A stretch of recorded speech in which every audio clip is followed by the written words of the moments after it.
হবে না। পঙ্খির বিয়ে নাকি আর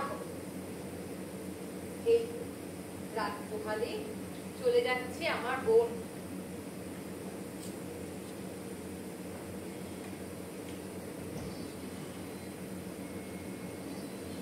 আমার সংসারে কত কষ্ট পেয়েছে দেখিস পঙ্খি, এবার তুই সুখী হবি। ভাবো কারোর সঙ্গে চিরকাল শত্রুতা পড়ে না।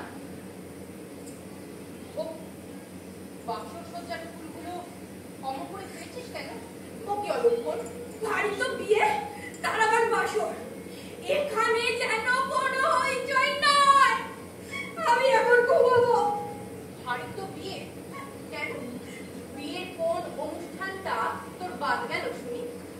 নিত্যগোপাল বাবুদের পার্টি সব করেছে, সানাই বাজলো, আলো জ্বললো, জামাই মেয়ে বরণ হলো, অত পরিমাণ তত্ত্ব তালাশ করলো। গাঁ শুদ্ধ সবাইকে খিচুড়ি, পায়েস, মাছ ভাজা, আমাদের যাত্রাগাছির মতো এত নিখুঁত আর এত জাকের বনবিবাহ এই ভারতে হতে হচ্ছে শুনি। 26 জন বরগণের সঙ্গে বলে হরিবল, ওটা বিয়ে নাকি? আচ্ছা দিদি, তোর যদি ওরকম বিয়ে হতো তুই নিজে কি করতিস বল? তখন বাবা মা বেঁচে, তারা নিজেরা হাতে করে কুন্তির বিয়ে দিয়ে গেছে, কিন্তু তাদের পঙ্খির কপালটাই যে খারাপ রে পঙ্খি। চুপ কর। আজ এক জামাইবাবু ছাড়া আর কেই বা আছে বল? সেই বা কত পড়বে। চুপ কর দিদি, চুপ কর, মাথা ধরেছে, চুপ কর। ওই তো মাছের ধীরে সামান্য নায়ক কাটবে, বুঝিস না কত আয় করতে পারে মানুষটা? তাও তো 26 জনের মধ্যে বিয়ে দিলেও সে কাকদ্বীপে গিয়ে নিজে চোখে দেখে পাত্র পছন্দ করে এসেছে। নীলকণ্ঠ গোছানো ছেলে, কর্মঠ ছেলে, বাড়ি বসে চাল বুনছে, চেয়ার টেবিল বানাচ্ছে, নিজের আয়ে ছোট্ট একটা বাড়িও করেছে। আর সবচেয়ে বড় কথা,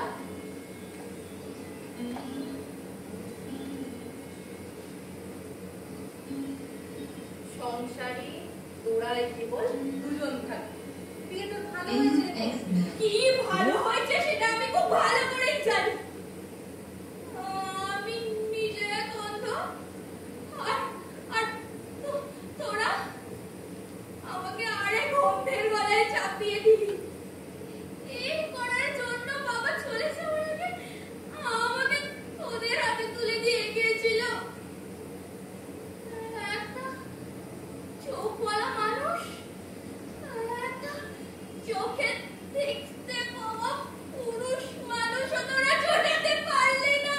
আমরা তো কম চেষ্টা করিনি, না পেলে কি করব?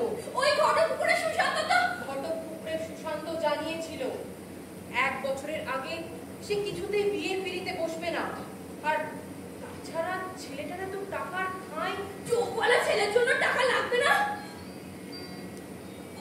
আর তাছাড়া বাবা তো আবার বিয়ের টাকা তোদের হাতে বুঝিয়ে দিয়ে গেছিল।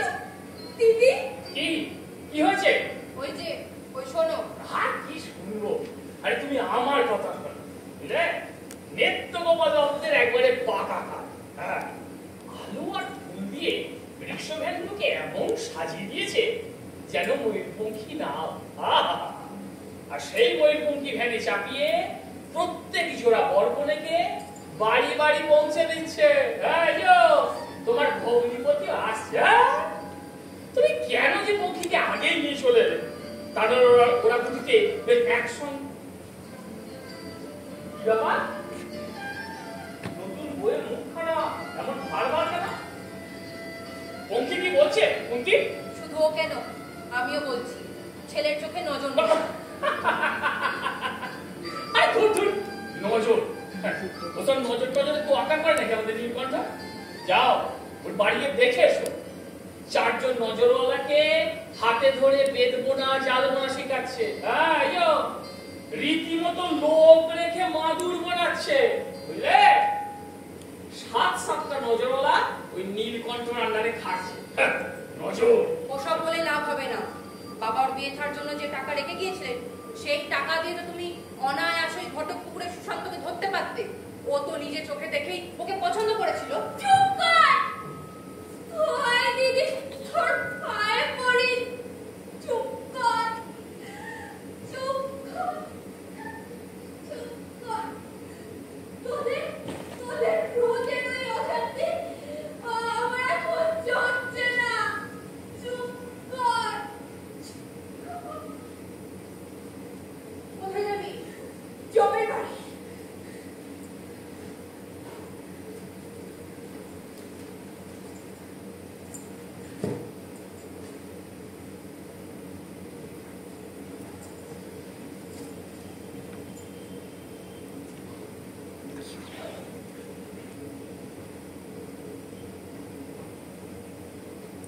পঙ্খী, পঙ্খী, বোন, এখানে ভেবে পড়ে থাকিস না।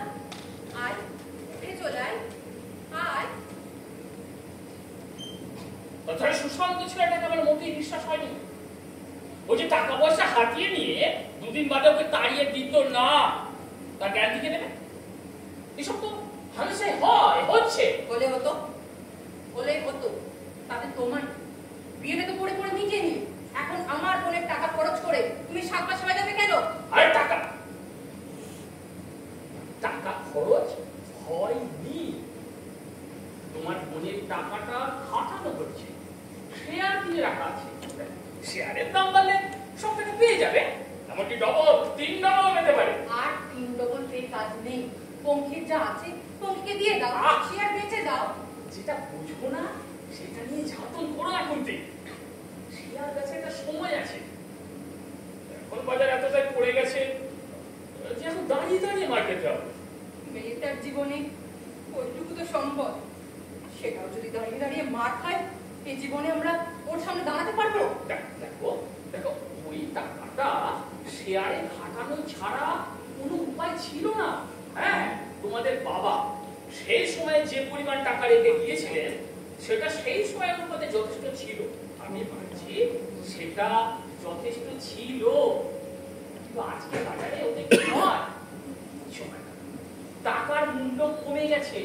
এখন ওই টাকায় ডিম করাতে না পারলে, এখন যদি এসব কথা নীলকণ্ঠের কানে যায়, সে ভাববে না মেয়েটাকে প্রচুর করে তুমি তাকে ঘর থেকে বিদায় করলে? বিদায় করার কোনো উপায় ছিল? আমার এই বাড়িতে ওই অন্ধ মেয়েটার উপর রাত দুপুরে পাশবিক অত্যাচার, সেই শয়তানটা কোনো ধরাও পড়েনি। সেই যে আবার কোনোদিন না না, এরপরে একটা দিনও দেরি করা সম্ভব ছিল আমার। তাছাড়া কিছু একটা ঘটে গেলে এই গায়ে বাস করতে পারতাম। ওই ঘটক পুকুরের সুশান্তর জন্য দেরি করা চলতো না।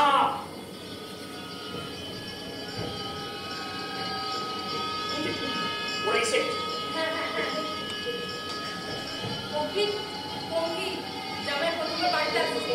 লোকজনের সামনে মুখে কালি দিস না। আয়, উঠে আয়। কি হলো? উঠে আয়।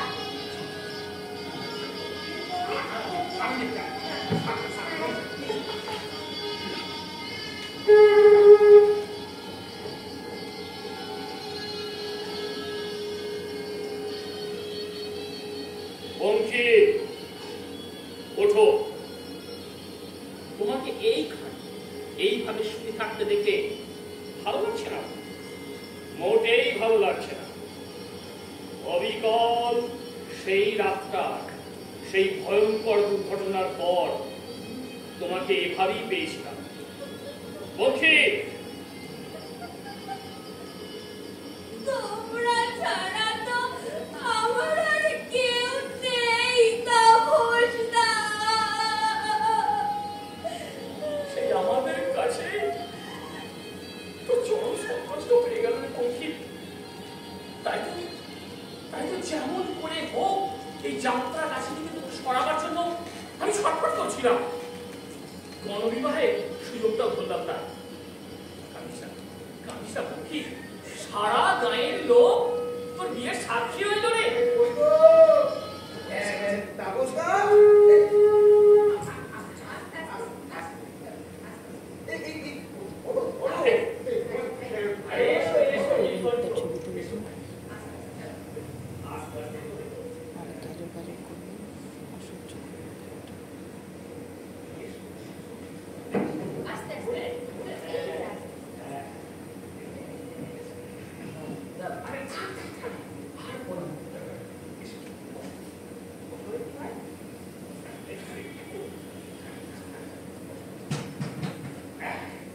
তপ্ত খুশি আর তোমার যায় আর এক কাজ করো জুতোটা খুলে পাগুলো তুলে বেশ আরাম করে দাও হ্যাঁ হ্যাঁ ভাই পা তুলে বসো। ঠিক আছে ঠিক আছে। আরে ও খেলু হ্যাঁ বলি তোমাকে কি বসার জন্য আমার যন্ত্রণা করতে হবে ও, হ্যাঁ। আরে বসো বসো বুঝলে তাপসদা হ্যাঁ খুব ভালো লাগছে। এই খাটটাই আমি কোনো মনোবিবাহে পৌরোহিত্য করি। এটা কিন্তু আমার কেরিয়ারকে এক ধাক্কা অনেকখানি তুলে দিল। এই কই গো হ্যাঁ তিনটে চা দেবে হ্যাঁ হ্যাঁ ঠিক আছে বৌদি, এবার অত ব্যস্ত হতে হবে না। এবার তাপসদা এই যা বলছিলাম শোনো না। বল বল এটা ধরোই প্রেম গেল বিয়ে। হ্যাঁ হ্যাঁ মানে যে 25টা করে ধরলেও ইতিমধ্যে আমি এই যাত্রাগাছিতে 75টা বিয়ে চুকিয়ে ফেলেছি। এখনো তো কেরিয়ারের রিপোর্ট পড়ে রয়েছে। হবে খেলু তোমার হবি বলছো হ্যাঁ? ও, হ্যাঁ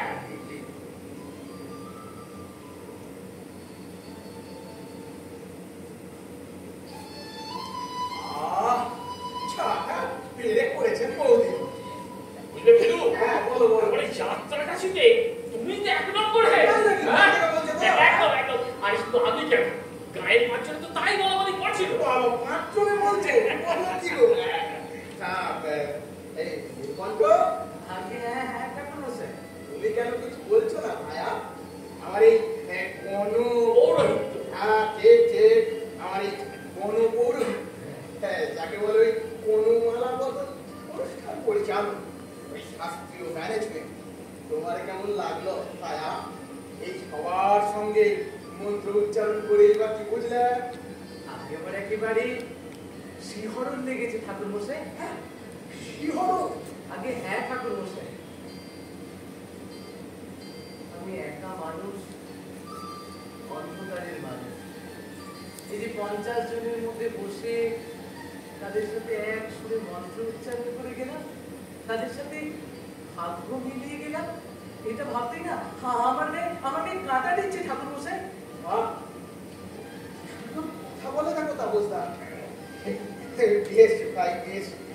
এই জানো নীলকণ্ঠ, এই তাপসদার সঙ্গে আমার কিন্তু একটা আলাদা সম্পর্ক আছে। হ্যাঁ ভাই এই আমাদের বাড়ি হ্যাঁ। পাশের বাড়িটাই হচ্ছে খেলু আচ্ছা আর তোমার পঙ্কি, এখন তো তোমারই পঙ্কি কি বলে বলি, হ্যাঁ তোমার পঙ্কি তার তো সকাল সন্ধে আমার ঠাকুর ঘরে যাওয়ার কারণ। আচ্ছা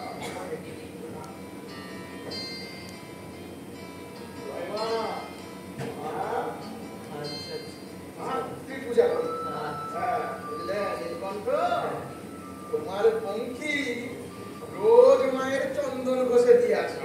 সে যে কতক্ষণ ধরে তুলে ঘষেই চলেছে, ঘষেই চলেছে, ঘষেই চলেছে, আর ঘষেই চলেছে।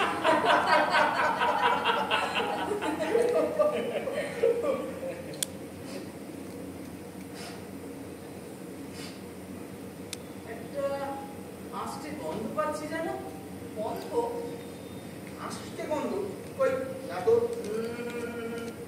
কাঁচা মাছের গন্ধ। আপনাদের বাড়িতে কি আজ পমফ্রেট মাছ এনেছেন দিদি? পমফ্রেট ওই পমফ্রেট মাছ আমাদের বাড়িতে কেন আরে কি বলছো কি দাদা? হ্যাঁ। কমপ্লিটের মতো আবার মাছ হয় না। হ্যাঁ, আমার বাড়িতেই এসেছে আজ। আর দেখতে হবে না, বেড়ালের কম্ম আপনার ওই রান্নাঘর থেকে এখানে টেনে এনে। সে কি কাল শ্বশুর বাড়ির লোকজন আসবে বলে কিনে রাখলাম? আচ্ছা আচ্ছা, এই খাটের নিচটা একবার দেখুন। দেখুন না দেখুন বলছি যখন না দেখুন না। দেখো দেখুন, গেলে ওভাবে দেখতে পাবেন না, চোখে আঁধি লাগবে, টর্চ জ্বালিয়ে দেখুন। এই যে খেলু হ্যাঁ। তোমাকে টর্চ আছে নাকি হ্যাঁ চলো তো ভাই গেলে হ্যাঁ হ্যাঁ পেয়েছি এই তো তাই তো পমফ্রেট এই তো আমাদের বড় কমপ্লিটে কোথায় নিয়ে যাচ্ছে? ফেলে দি হ্যাঁ এটা আমার মুখ দিয়েছে ওটা ফেলে দেবে না কি করবে খেলু এই যে ফেলে দাও এই দাও। কিন্তু নীলকণ্ঠ, হ্যাঁ হ্যাঁ বলুন ঠাকুর মশাই। এই বক্তা কোষের উপরে হ্যাঁ বসে তুমি কি করে বুঝলে ভাই নিচে কমপ্লিট? আজকে পাচ্ছি পমফ্রেটের গন্ধ, তা ভেটকির গন্ধ বলি কি করে ঠাকুর মশাই? বাবা, পমফ্রেট ভেটকির আবার আলাদা আলাদা গন্ধ? কে জানে ভাই? তোমাদের জামাইয়ের তো না আছে তো তাপসদা। আচ্ছা, এই বাড়ির এই দিকটাই কি আছে? এটা বাড়ির পিছনে। আচ্ছা, এই তো সামনে একটা দরজা, হ্যাঁ। তারপর একটা ছোট্ট বারান্দা, ও। তারপরেই ফেলুর বাগান। বাগান? হ্যাঁ, হ্যাঁ, বাগানে মাছ ঝাড় আছে তাই না? হ্যাঁ, ওটা সব তো আছে। আচ্ছা, মাছ ফুলে গন্ধ ছেড়েছে। হ্যাঁ, বাঁশ ফুল এই বাঁশের আবার ফুল হয় নাকি? জন্মেও যা চোখে দেখিনি, তার আবার গন্ধ। আগে অনেক কিছুই চোখে ধরা পড়ে না ঠাকুর মশাই, নাকে ধরা পড়ে। এই যে আপনারা এখন দেখতে পাচ্ছেন না, বাঁশ ফুলের গন্ধে একবার ফেলে ইঁদুর আর টুকু একটা শেয়াল গুটি গুটি পায়ে ঘুরে বেড়াচ্ছে এখন। ও মাসফুল, শেয়াল, ধেড়ে ইঁদুর, এমন ছেলে সবাই নীলকণ্ঠ ঘরে ঘরে ফিরে এলো। গন্ধ বলছি, সব কিছু তুমি আলাদা আলাদা গন্ধ পাও? থাকে, হ্যাঁ ঠাকুর মশাই, যত বস্তু তত গন্ধ। এই যে আপনাদের পৌঁছে এখন ঘরে ঢুকলো, এটা কিন্তু না বলে দিলেও আমি বুঝতে পারতাম। আরে বাবা, আরে কই গো কুন্তি, আরে কোথায় গেলে? শুনে যাও দেখো নীলকণ্ঠ কি বলছে। নীলকণ্ঠ বলছে ওনাকে এর মধ্যে তোমার বোনের গায়ের গন্ধ চিনে রেখেছে। কেন চিনে রাখতে পেরেছি বলুন তো তাপসদা? কেন ভাই? কারণ আপনার শাড়ি কোন রকম গন্ধ মাখেনি বলে। তাই নাকি? আগে হ্যাঁ তাপসদা, আজকাল লোকে ঘরের বাইরে পা বাড়ালেই গায়ে কত রকমের সুরভি ছড়ায়, কিন্তু আপনার শাড়ি তার বিয়ের রাতে ছিটে ফোটাও মাখেনি যে। পঙ্খী, শোন রে শোন, নীলকণ্ঠ এই বিয়ের রাতে তো কত প্রশংসা করেছে। প্রোগ্রাম তো না হয় একটু হাস না।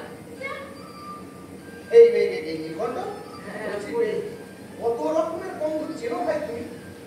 তাই মোটা গন্ধ, সূক্ষ্ম গন্ধ সব মিলিয়ে ৫-৬ হাজার তো হবেই ঠাকুর। ওরে বাবা, ৫-৬ হাজার! এই কি করে চিনে রাখো ভাই? আগে চমকাচ্ছেন কেন? মানুষের পক্ষে ১০,০০০ও সম্ভব। এই যে হাজার হাজার জীবজন্তু, মানুষের মুখ আপনিও চিনে রাখেন, তা ওরে চিনে রাখে। এ বাবা, তাদের আমরা দেখতে পাচ্ছি, চিনতে পাচ্ছি। হ্যাঁ, তাদের মুখের ছবিটা আমাদের মাথায় আটকে যাচ্ছে। আমারও তাই না, এই গায়ের গন্ধটা মাথায় আসছে। আচ্ছা আচ্ছা, ঠিক আছে, বলছি এই শিয়ালটা এখনো এখানে ঘুরঘুর করছে নাকি? আগে হ্যাঁ ঠাকুর মশাই, হ্যাঁ?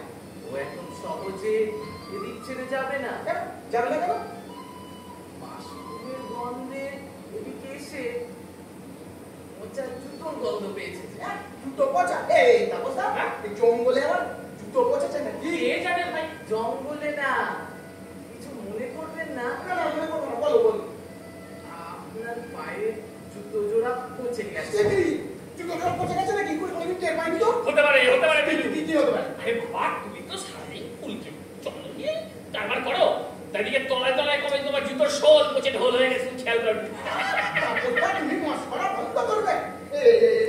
নীলকণ্ঠ, তাহলে তুমি বলতে চাচ্ছো ভাই, এই শিয়ালটা আমাকে টার্গেট করে ঘুরঘুর করছে নাকি? হ্যাঁ ঠাকুর মশাই, কেন? আপনার জুতোই টার্গেট। একবার টার্গেট করলে সহজে ছেড়ে যায় না ঠাকুর সে মশাই। কি? এই সমস্ত জন্তু জানোয়ারের কারো মনে কি আছে কে জানে? না বাবা, আমি পারি যাই। এ কি শুভদিনে আমার বাড়িতে মিষ্টি মুখ করে দাও? এখন খাওয়াটাও যাবে না। কেন? ও তো আর কত খাবো? এই পোজ তো প্রায় সমিতির বাড়িতে সারা হয়েই গেছে। এই যে আরেকটা এই ঘুমের বাড়ি খুলিরও জায়গা নেই বৌদি। আরে কিছু হবে না, একটা কিছু বলবে তো? আরে ও খেতে, তুমি তো মিষ্টি পছন্দ হ্যাঁ, করো। হ্যাঁ, ভালোবাসি, তোমার জন্য ভালোবাসি, তুমি খাও। খাও, একটা কিচ্ছু হবে না, খাও। আচ্ছা বাবা, ঠিক আছে। এই তোমরা যখন এত করে বলছো, তখন না ওই এক না হ্যাঁ? না দেখি, না খাবো না।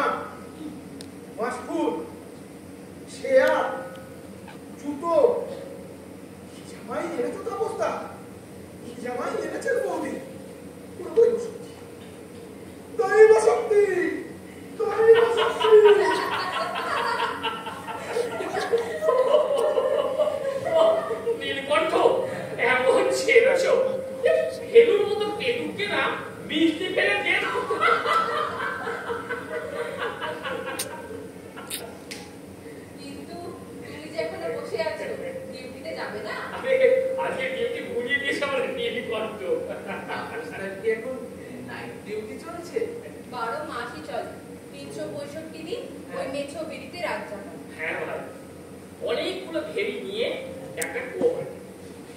এখন আমি যদি 3 বছর টানা নাইট ডিউটি দিতে পারি, তাহলে কোঅপারেটিভ আমাকে ফুল পেপার করে দেবে। ও আচ্ছা। তখন আর এমন রাত জেগে বাড়াবাড়ি করতে হবে।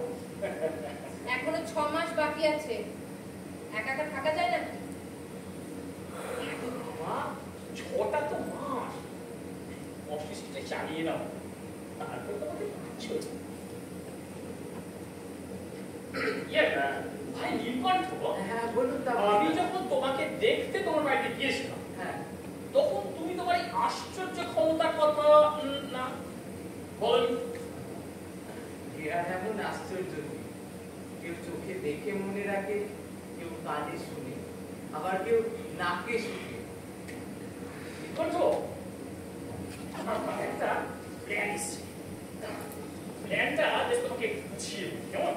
হ্যাঁ প্ল্যান, হ্যাঁ, প্ল্যানটা তোমাকে। আমায় নিয়ে। হ্যাঁ ভাই, যদি ঠিক মতো এগোতে পারি, তাহলে আমরা দুই শালীপতি ভাই লাখপতি হয়ে যাবো।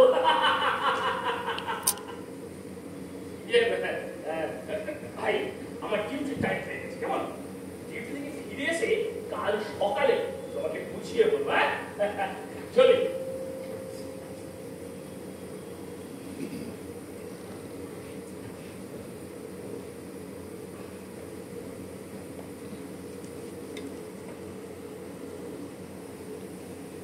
আমাদের কিন্তু সকাল 9টায় যাত্রা দিদি। হ্যাঁ হ্যাঁ, ও ভোরেই ফিরে আসবে। আচ্ছা, দিদি কোথায়? অনেকক্ষণ ওর কোনো সারা শব্দ পাচ্ছি না। দেবী মাসি কাল চলে যাবে যে, তাই ঘরের মধ্যে চাদর মুড়ি দিয়ে কাঁদছে। মাসির কাছে তো শুনতো আরে ওকে একবার নিয়ে আসুন না দিদি। না ভাই,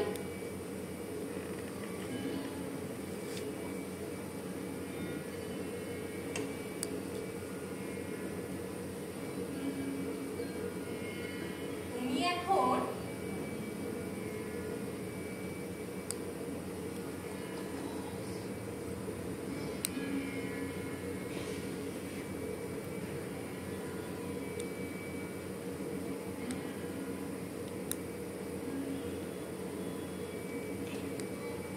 তোমার বেবি সামলাও ভাই। আমি না হয় আমার জন্য দেখছি। তা হ্যাঁ ভাই, রোজ তো বাইরে বাইরে ছুটিয়ে দিলে, কাল সকালে আমার কাছে কি খেয়ে যাবে বলো তো? যা বলবো দিতে পারবে। সাত সকালে পোলাও কালিয়া চেয়েও না, দিতে পারবো না। ওসব সস্তার খাবার দাবার আমার সয় না দিদি। আমায় দিতে হবে লাল চালের গরম ফ্যান ভাত, কাঁঠাল বিচি ভাতে, কুচু চিংড়ি ভাজা, আর 1 চামচ গাওয়া ঘি। এ আর এমন এক্ষুনি তোমায় দিতে পারবো। তাহলে দিন।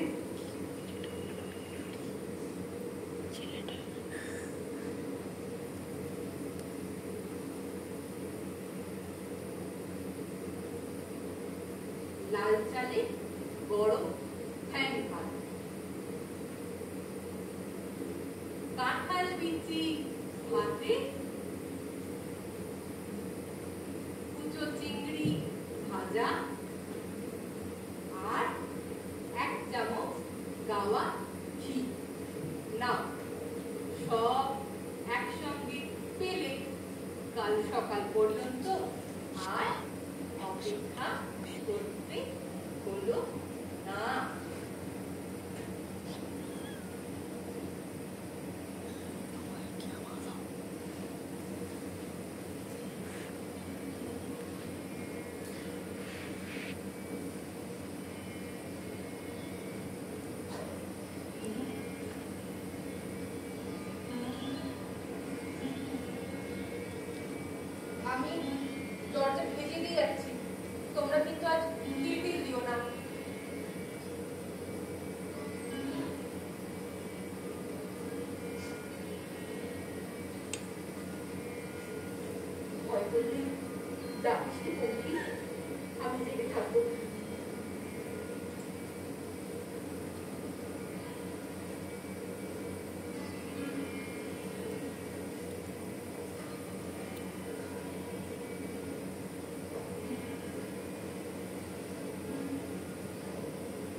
নাকি খুব ভালো।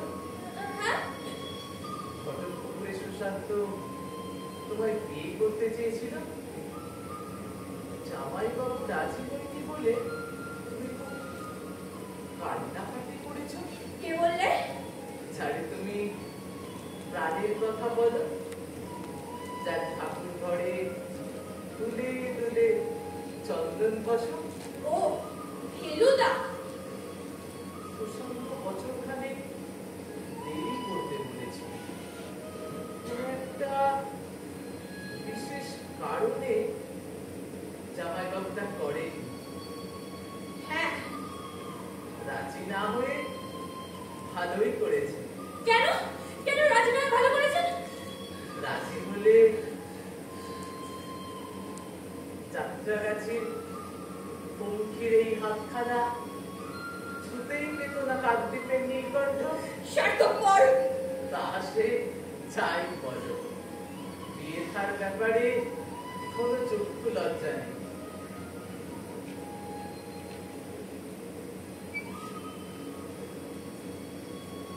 একটা ছোট্ট জিনিস দেবো তোমায়।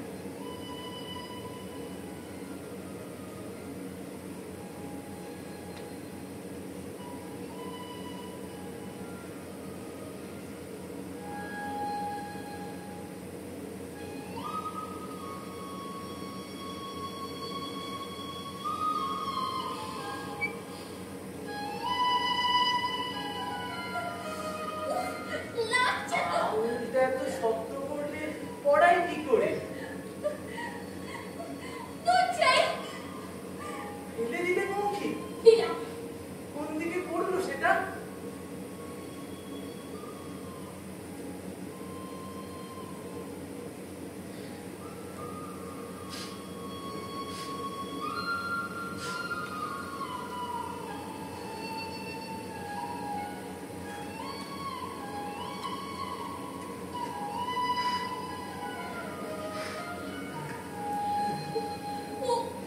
কোথায়?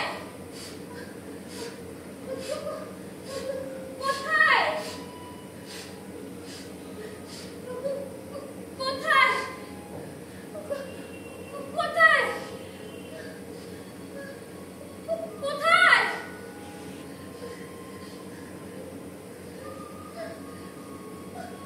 খুঁজে দেখি। খুঁজে পাওয়া যাবে না।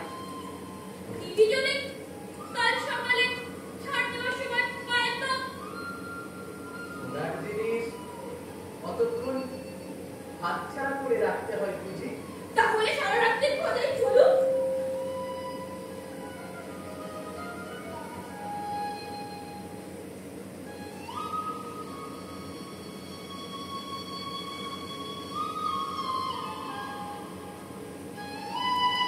আবার কি হলো? পরিয়ে দিই কি? আংটিটা। হ্যাঁ? পাওয়া গেল? করে পাওয়া গেল? গন্ধ শুকে পাওয়া গেল? ওটার কোনো গন্ধ নেই। যে কৌটোয় আংটিটা রাখা ছিল তার গন্ধ সোনার অঙ্গে লেগেছে। যদি বারবার ফেলি আনাতে 10 বার ফেলি খুঁজে আনা যাবে 10 বার। বারবার বারবার কেন ফেলবে? হাতের একটা পঙ্খি মনের 10টা পঙ্খির চেয়েও দামি। যা আবার ফেলে দিলে? দিলাম। খুঁজে আনতে পারলে বস্তানি মুছবো।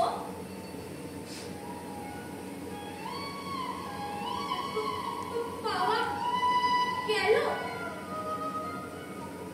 পেয়েছি বোধহয়। কোথায়? মনে হচ্ছে সে এখন একটা নিশ্চিন্ত জায়গায় গা ঢাকা দিয়েছে। যদি বলো বার করে আনতে পারি আনবো। নীলকণ্ঠ! তাপসদা। নীলকণ্ঠ! আসুন আসুন তাপসদা। জেগে আছো নীলকণ্ঠ? সেই আমরা একটু গল্প করছিলাম। ও আচ্ছা আচ্ছা। তা আপনি ডিউটিতে গেলেন না? এই ফুলকপিটা রেখে আবার যাব। পথে পেয়ে গেলাম, বুঝলেন? আমাদের যাত্রাঘাটে ফুলকপি কিন্তু হেভি দাম না। তাপসদা, ফুলকপি না, নলেন পাটালি। না, তোমাকে কেউ ঠকাতে পারবে না। জানো নিকট আমাদের পঙ্খী হ্যাঁ, নলেন পাটালি ভীষণ ভালোবাসে। ও আচ্ছা, পুড়িয়ে যাবে বলে হ্যাঁ, চিবিয়ে খায় না, ও একদলা মুখে ভরে গাল ফুলিয়ে ঘুরে। তাপসদা, মনে রাখবো তাপসদা, কাকদ্বীপেও মজুদ থাকবে। আপনার শালীর কোন রকম অযত্ন হবে না তাপসদা। সে আমি জানি ভাই, কেন বলতে পারবো না। যেদিন তোমায় দেখতে গিয়েছিলাম হ্যাঁ, তখনই আমার মনে হয়েছিল পঙ্খী তোমার কাছে সুখেই থাকবে। একটা কথা জানার ভাই লোভ হচ্ছে ভাই। কথা? হ্যাঁ, কি কথা বলুন তো? ছোট কথা। এই যে তোমার হাজার হাজার বন্ধ পাওয়ার যে ক্ষমতাটা, মানুষের যে বন্ধ পাচ্ছে না, তুমি সেই বন্ধ পাচ্ছ। এই যে তোমার দৈব শক্তিটা, দৈব টৈব না দাদা, এটা আসলে অসুর শক্তি। ভাববেন না চালাকি করছি। ওই ওই রাস্তার কুত্তারও ওই শক্তি থাকে না। জীবজন্তুর এই শক্তি থাকে সেটা আমি জানি। সেটাকে কি জানে বলে? হ্যাঁ, অচেতন শক্তি। তখন আমার বয়স কত, 13 কি 14। কাকদ্বীপের লঞ্চ ঘাটে তেলে ভাজার দোকানে কাজ করি। ও, তুমি তখন দেখতে পেতে? খুব ঠিক দাদা, ঝক ঝকে দেখতে পাই। আর ওই দেখতে গিয়েই তো কাল হলো। তেলের কড়াইয়ে ফুলুরি ছেড়ে নদীর দিকে তাকিয়ে দেখি বকের মতো সাদা একটা জাহাজ ডায়মন্ড হারবারের দিকে যাচ্ছে। একটা লোক দেখা যাচ্ছে না, জাহাজটা ভেসে যাচ্ছে যাচ্ছে যাচ্ছে, কতক্ষণ ধরে দেখছি। ঘোড়ায় ফুলুরিগুলো ততক্ষণে কয়লার দলা হয়ে কড়াই ভরা তেলে ভেসে বেড়াচ্ছে। যা, আমিও বললাম যা।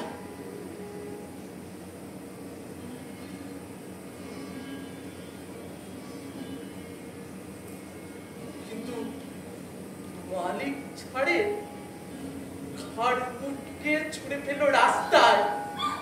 একবার নেড়ি কুত্তার ঘাড়ের ওপর। কুত্তাগুলো আবার আগে থেকে বাসি তেলে ভাজা দখল নিয়ে নিজেদের মধ্যে কামড়া কামড়ি করছিল। আমি পড়তেই ছালটা মেটালো আমার উপর, থাবা মেরে চোখ দুটো কেলেই দিল। জমের দুয়ারে চলে গিয়েছিলাম দাদা। বাপমা আগেই কত হয়েছে। চোখ হারাতে আত্মীয় স্বজনে দূরে সরে গেল। ওই বাপের ভিটে সেও বেদখল হলো। ভিক্ষে, হ্যাঁ ভিক্ষে করে বেড়াই দাদা। চারিদিকে শুধু অন্ধকারে আমি একা। হঠাৎ জেগে উঠতে লাগলো গন্ধের জগৎ। নদীর বুকে যেমন করে জেগে উঠে নতুন চট, কত রকমের গন্ধ যে আমার জুটতে লাগলো, যার খবর আগে ছিল না। তখন আমি গন্ধ ধরে ধরে পথ চলি, গন্ধ ধরে ধরে চোর ডাকাত খুনে ধরে। এই কথাটা ঠিক এই কথাটাই আমি তোমাকে বলতে চাইছিলাম। এসো, এসো, এসো।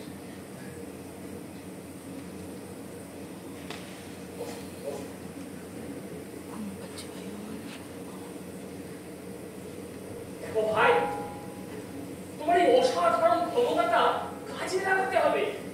যদি প্ল্যান করে এগো, তাহলে আমি বলছি তুমি দেখে নিও মাসে যে কত টাকা তুমি ঘরে তুলতে পারবে তুমি ভাবতে পারবে না নীলকণ্ঠ। হ্যাঁ,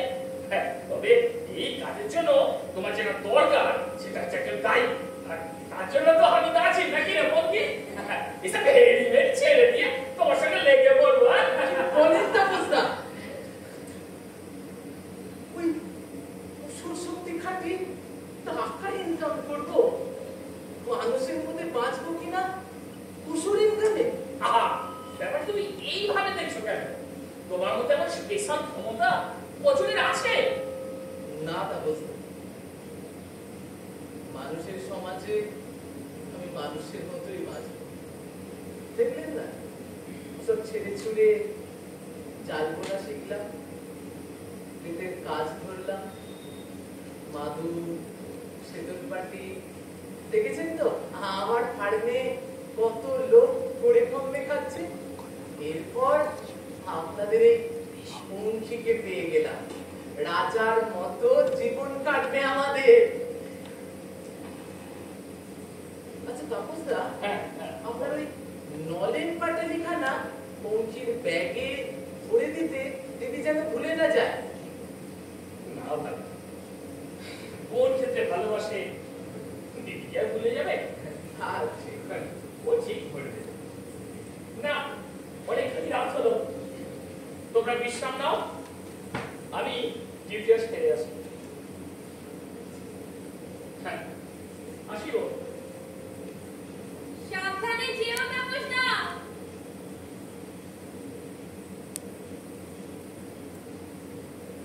যাবো।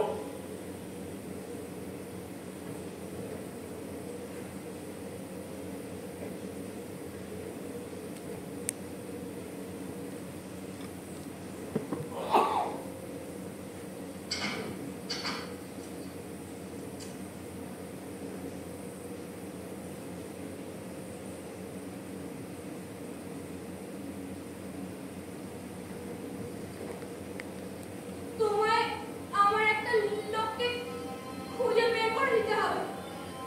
ওই দেখো আবার সেই খন্ড শুকে চোর ধরা। সে ক্ষমতা তোমার আছে নীলকণ্ঠ। শুনলে না, ও ক্ষমতা আমি এখন আর কাজে লাগাই না। শয়তানটা আমার সর্বনাশ করেছে ও নীলকণ্ঠ। যা করেছে করেছে, কুকুরের কাজ কুকুর করেছে, তার সমাপ্তি হয়ে গেছে।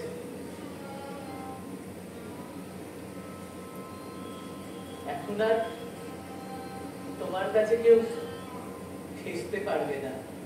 আমি তোমার এই ঘিরে রাখবো পক্ষে। আমি কোনো কথা শুনতে চাই না। শয়তানটাকে ধরা চাই চাই চাই। এসো এসো কোথায় নিয়ে যাচ্ছ?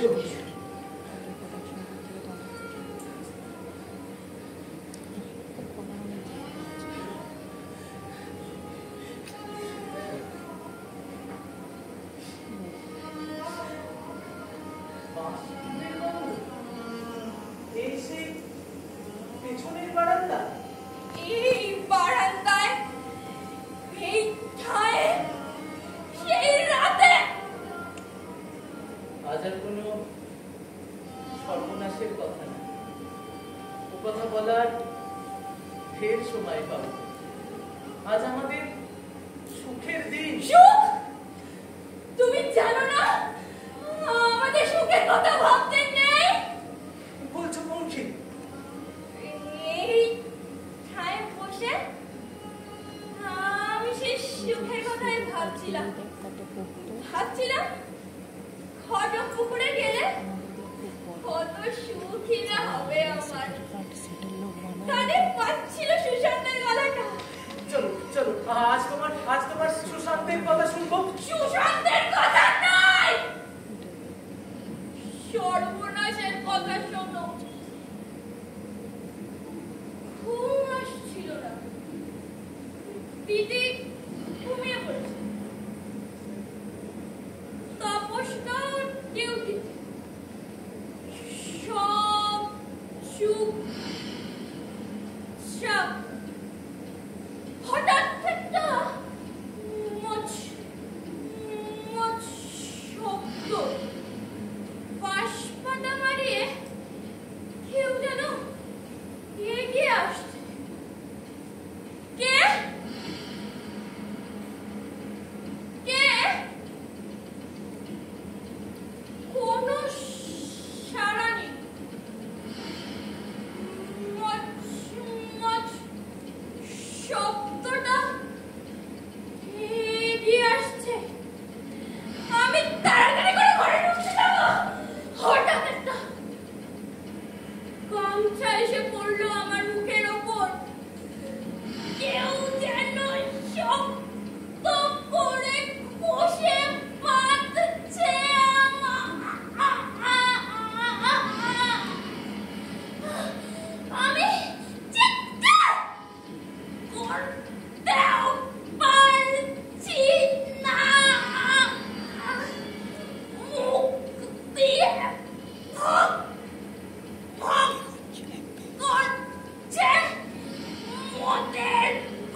আমি হেলু ঠাকুর।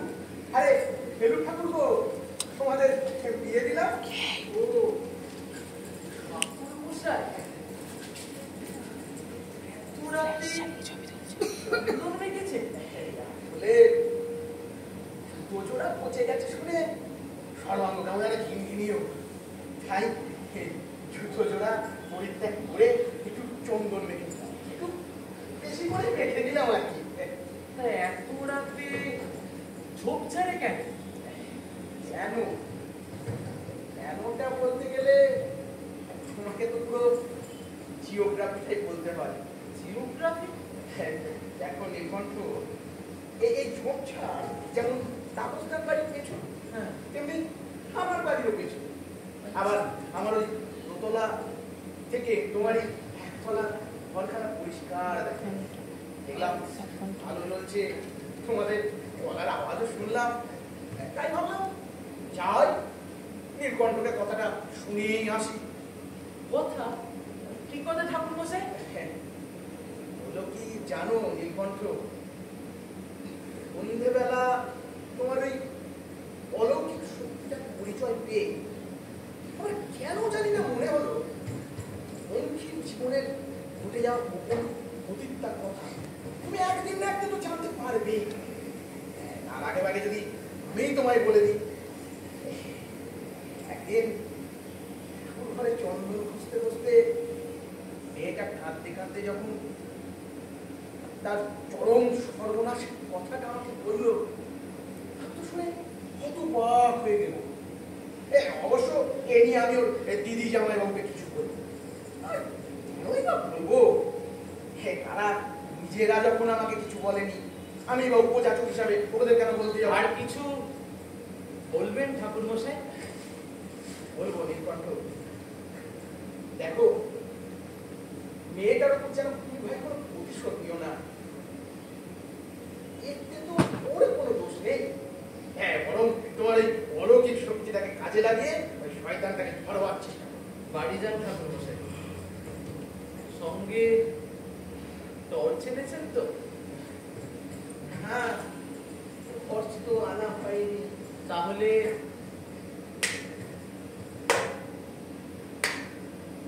হাততালি দিতে দিতেই চলে যান।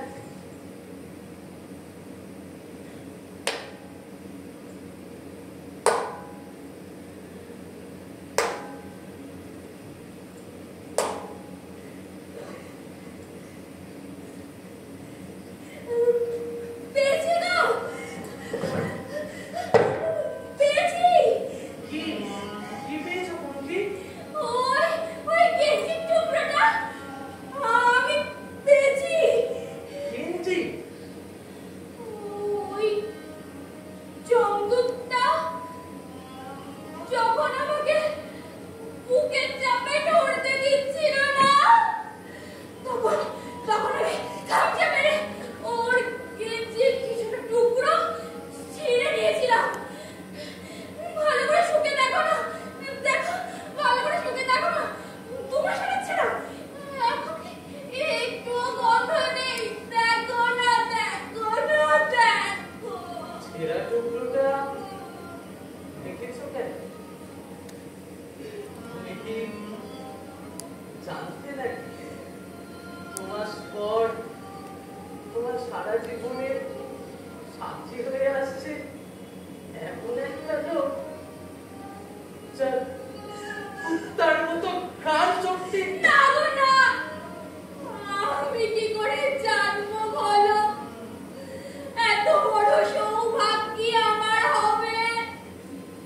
আমি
পঙ্খী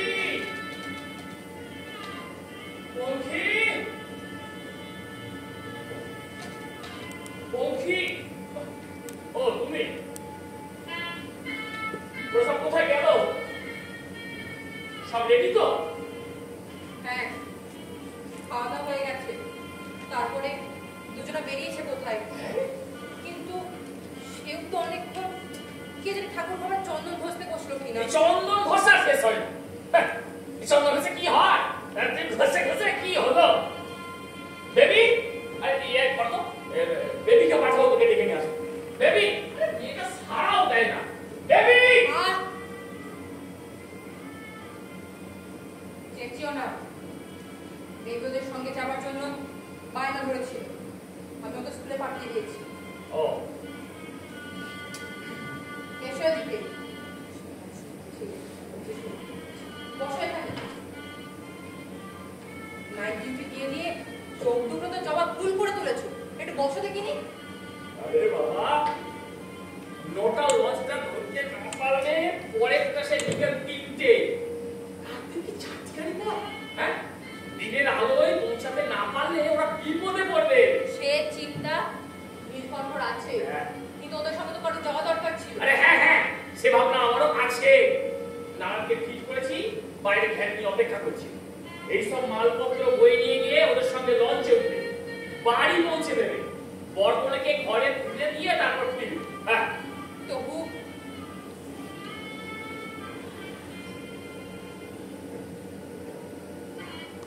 তুমি সঙ্গে গেলে ভালো হতো। হ্যাঁ, দাদা, দাদা, একটু নিয়ে যাও, সামনে নিয়ে দিও। আচ্ছা,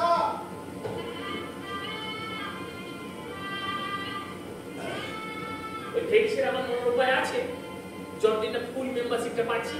হ্যাঁ, বাবা যাওয়ার সময় বলে গিয়েছিল, আমাদের মেয়েটাকে তোর সংসারের মুড়ে রেখে দিস, কুন্তি, দূর করে দিস না। আরে বাবা, এই নিয়ে কখনো আমি তোমায় কিছু বলেছি? ওই দুর্ঘটনার পর থেকে তুমি ওকে মুটে সহ্য করতে পারোনি, ভালো মতন কথাও বলোনি, কিন্তু ওর কি দোষ বলো? দিদি, কই? বলেছি কি? দিদি কোথায়? আরে এসো এসো, কি করছো? এসো, এসো, এই তোমাদের ঘরেই আছে। ও, আচ্ছা আচ্ছা। কিন্তু ভাই, আর তো দেখবার সঙ্গে না। হ্যাঁ, তুমি পঙ্খিকে নিয়ে ভ্যানে ওঠো, আমি তোমার দিদিকে নিয়ে লঞ্চ ঘাটে যাচ্ছি। কই? দিদি কোথায়? এই তো ভাই, এই তো, এই তো, সাবধানে সাবধানে, আস্তে আস্তে আমরা আসছি দিদি। আস্তে আস্তে সাবধানে যেও। আচ্ছা। আর কফি খিদে পেলে হ্যাঁ। রাস্তায় কিছু কিনে কেটে খেও না, আমি তোমাদের জন্য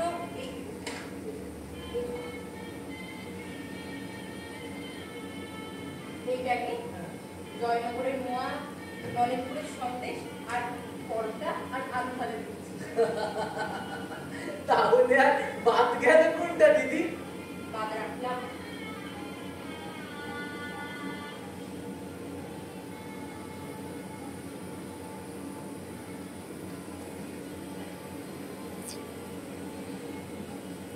ব্যাপারটা,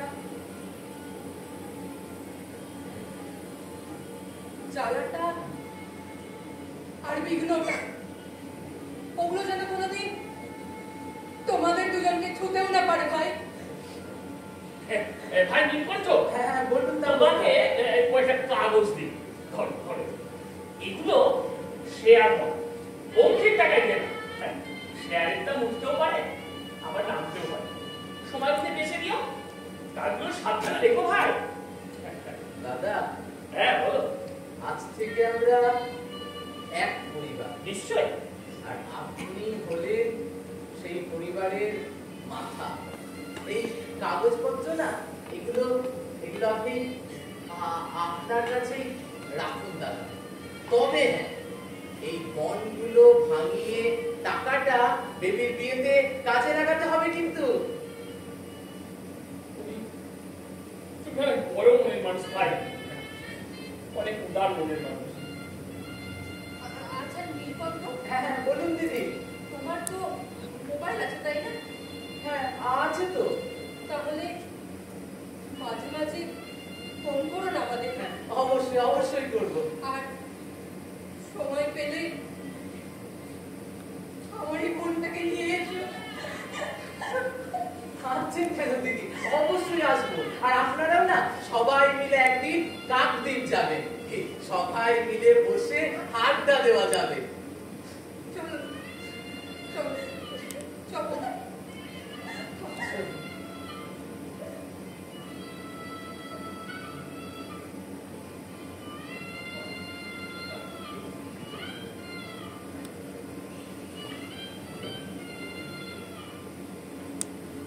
জয়না,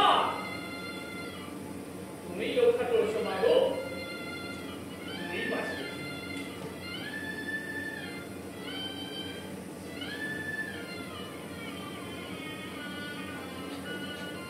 কি নীলকণ্ঠ, তুমি গেলে না? কিছু বলবে? নীলকণ্ঠ, কিছু বলবে আমায়? নীলকণ্ঠ,